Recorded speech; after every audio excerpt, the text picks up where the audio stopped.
नमस्कार विद्यार्थी मित्रो, सर्व विद्यार्थ्यांचे या YouTube चॅनलवर हार्दिक स्वागत. आज 1 तारखेपासून ते 15 तारखेपर्यंत आपण ब्रिज कोर्सचे जो काही अभ्यासक्रम आहे तो शिकलेला आहोत व्हिडिओच्या माध्यमातून. तर आज आपण त्यावर होणाऱ्या टेस्ट याबद्दलची माहिती पाहणार आहोत. ती टेस्ट कशा पद्धतीने सोडवायची आहे, क्वेश्चन कशा प्रकारचे आहेत ते पाहणार आहोत. तर हे थोडंसं लक्ष देऊन ऐका आणि ही प्रश्नपत्रिका तुम्ही तुमच्या तिथंच फुलस्केपवर सोडवून आपल्या संग्रही ठेवायची आहे. तुम्हाला शाळेतून ज्यावेळेस मागणी होईल त्यावेळेस त्या ठिकाणी तुम्ही संबंधित विषय शिक्षकाकडे जमा करावयाची आहे. ओके.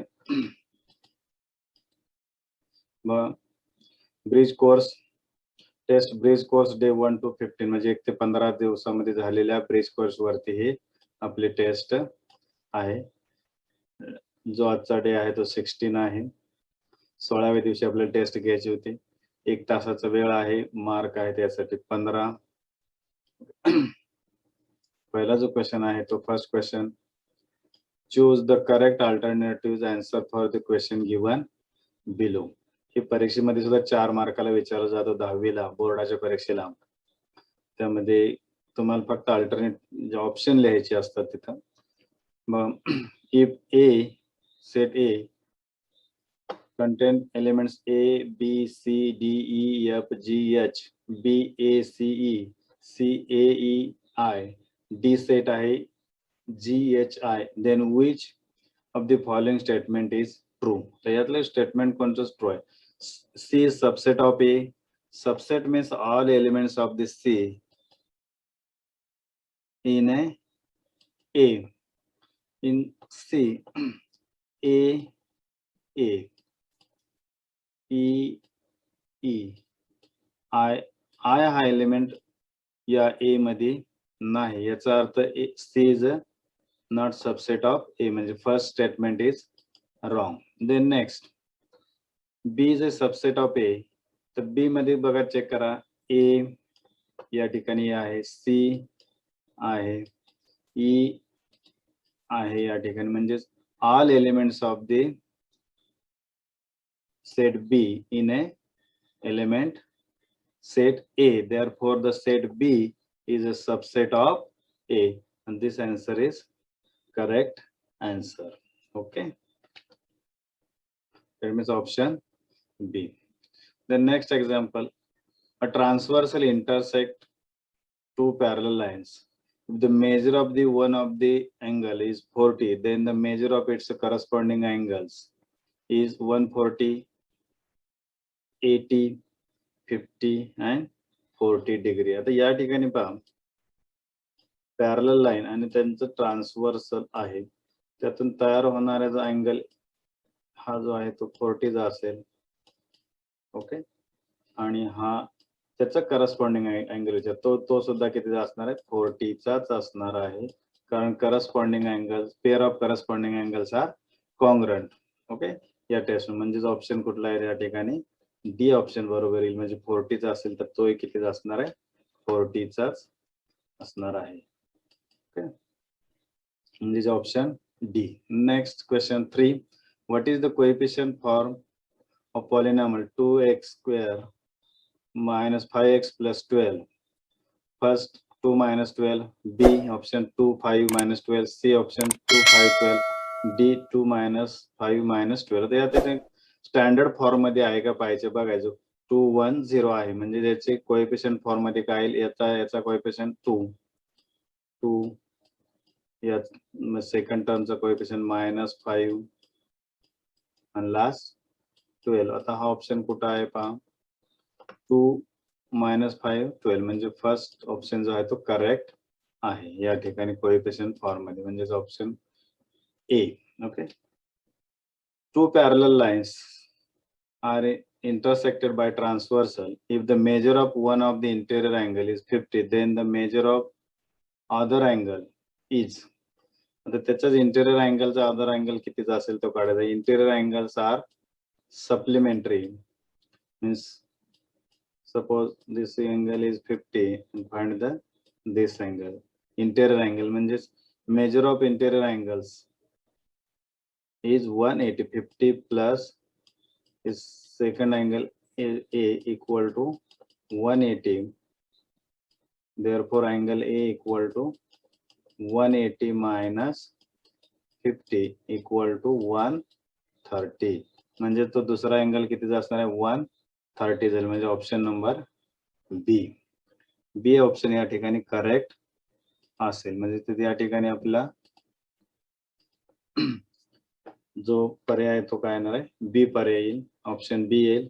कारण या supplementary interior angles are supplementary या प्रॉपर्टीचा वापर या ठिकाणी करायचा आहे. Okay.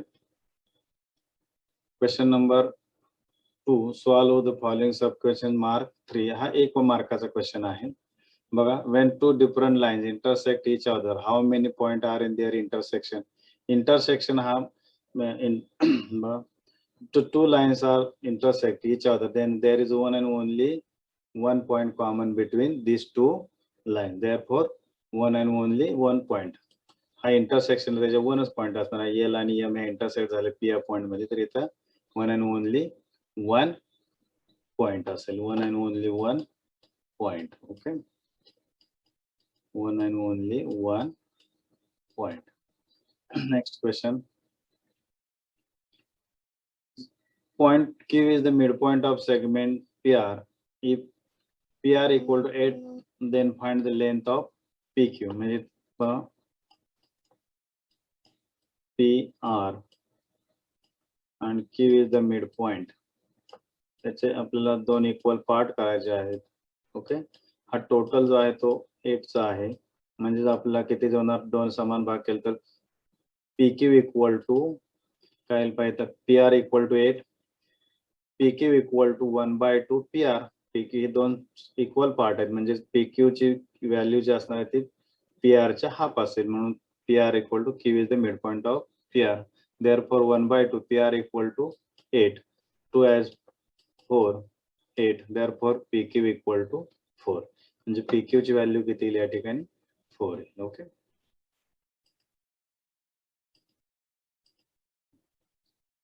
If coordinate of point A 5 and point B is 3, find the distance AB. आता या ठिकाणी पहा solution. Coordinate of point A is 5, coordinate of point B is 3, then distance of AB equal to greater coordinate minus smaller coordinate. Here minus 5, 3 is greater coordinate, 3 is greater than minus 5.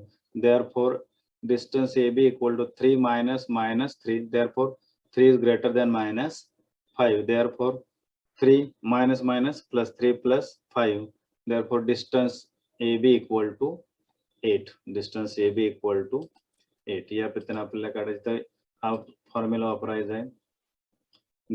Greater coordinate minus smaller coordinate. या पद्धतीने आपल्याला distance AB calculate करता येईल. परीक्षेत लिहिताना व्यवस्थित या पद्धतीनेच लिहायचं आहे. Question number 3. Solve the following sub questions. In figure, RP parallel MS and DK is a transversal. This line is a transversal. Angle DHP, this angle DHP equal to 85 degree. Find the measure of the following angles. Angle RHD. हा angle काढायचा RHD. Angle PHG हा angle काढायचा आपला. Okay. Angle EHGS हा angle calculate करायचा आहे. Last MGK हा angle calculate करायचा. ओके. आपण आता स्टेप बाय स्टेप उत्तर पाहू त्याचं कसं येतं ते. मग solution line RP parallel line MS and line DK is a transversal given and angle DHP equal to 85 degree. आता या ठिकाणी पहा, या ठिकाणी हेच अँगल कुठला RHD and angle DHP are linear pair angles. Means sum of these two angles is 180 degree. RHD plus angle DHP, but DHP equal to 85. RHD plus 85 equal to 80. then RHD, angle RHD equal to 80, 180 minus 85. Therefore, angle RHD equal to 95. Equation number 1. This angle 95 degree. Okay. Then next angle PHG. PHG. PHG is the opposite vertical opposite angle of RHD. This angle vertical opposite, therefore this angle also 95, means vertical opposite angle. Therefore angle PHG equal to 95 because angle RHD equal to 95. Opposite angles are congruent. He property या ठिकाणी आपल्याला use करायची आहे. Then next angle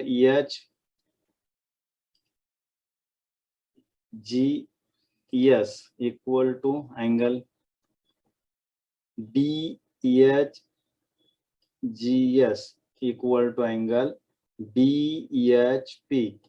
Corresponding angles are congruent or equal measure. Therefore angle EHGS equal to angle DHP, but DHP equal to 85. Therefore angle EHGS equal to 85. There next angle EMGK. EMGK is the vertical opposite angle of angle EHGS. हा जो आहे तो 85 चा, हा सुद्धा कितीचा असणार आहे 85 डिग्रीचाच असेल. म्हणून angle EMGK equal to 85. Equation number 4. Then या सर्वांचे आपल्याला व्हॅल्यू काढले. therefore from equation 1 2 3 and 4 we get angle RHD 95, angle PHG 95, angle EHGS 85 and angle EMGK 85. This is the final answer. या पद्धतीने आपल्याला व्यवस्थित स्टेप बाय स्टेप परीक्षेमध्ये सोडवायचे आहे. Then next write the following set in roster form. Set of even prime numbers 1 to 25. Only one 2 is the even prime number. 2 is the even prime number. Therefore set A is 2. Set A is 2. ज्यामध्ये A हा even prime number आहे, म्हणजे set A is even prime number.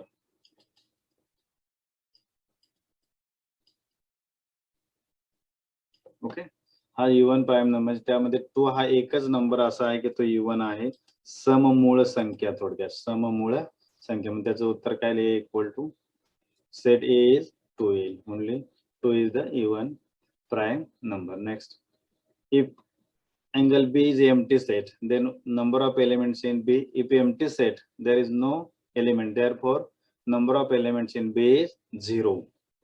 Number of elements B empty set असेल तर त्यामध्ये 0 elements असतात, एकही element नसतो. Okay, then simplify 4x square plus 7x minus 1 minus x square plus 8x minus 7 plus x square plus 10. या ठिकाणी काय करायचं आपल्याला, हे ब्रॅकेट सॉल्व्ह करून घ्या पहिले. म्हणजेच 4x square plus 7x minus 1, ब्रॅकेटच्या बाहेर मायनस साइन असेल. या ठिकाणी काय करायचं पाहता,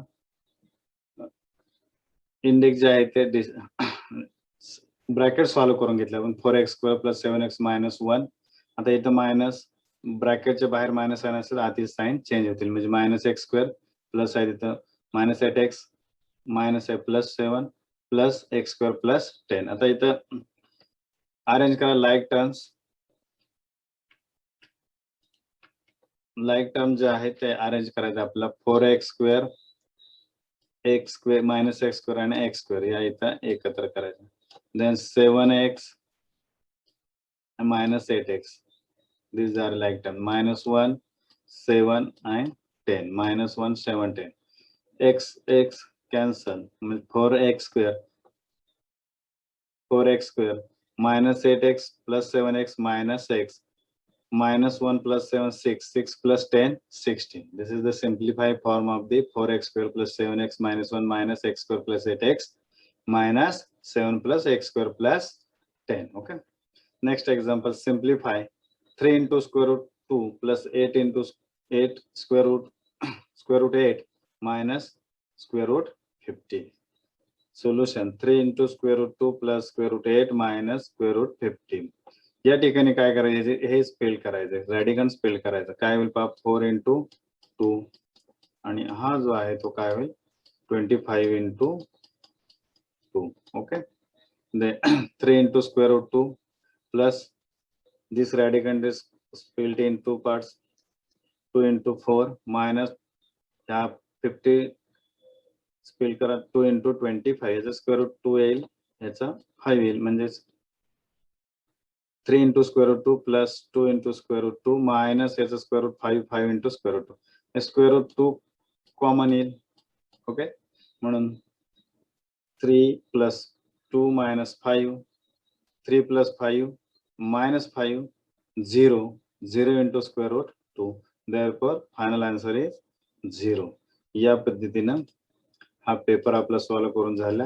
हा पेपर तुम्ही आपल्या फुलस्केप घ्या, फुलस्केप वरती व्यवस्थित लिहा. ज्यावेळेस शाळेमध्ये तुम्हाला मागणी केली जाईल त्यावेळेस शाळेमध्ये तो पेपर आपल्याला जमा करायचा आहे. अंतर्गत मूल्यमापनाला ग्राह्य धरण्याची शक्यता आहे. ओके, धन्यवाद.